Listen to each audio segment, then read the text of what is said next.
lang dapat para yung sakto. Ito medyo malaki ito sa kanya, no?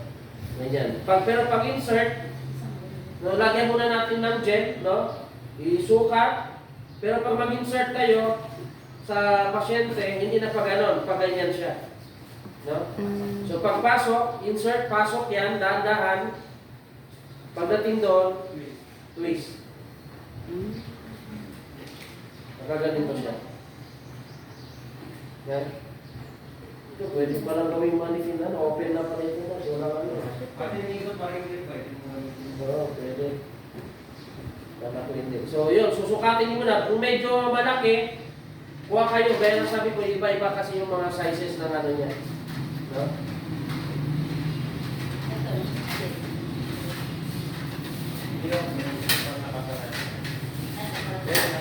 Yan. O, ulit ha. Air loop dito sa bibig, pag ganyan.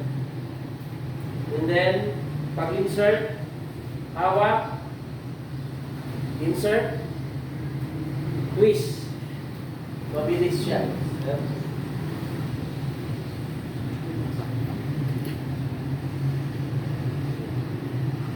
Okay, nasasaktan natin. Insert, Kaya then nilalagay. twist.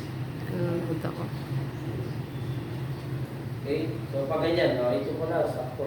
Ilang minutes? Okay, so pag titignan mo, nakaganon siya. Diretso sa salalamunan. Yan. Ulit, pero pagtanggal, ganun din yan. No? Ganyan, ha? Yan. Insert, then twist. Na? Twist. Nasa kayo yung gamit. Alam mo lang. Pwede mo.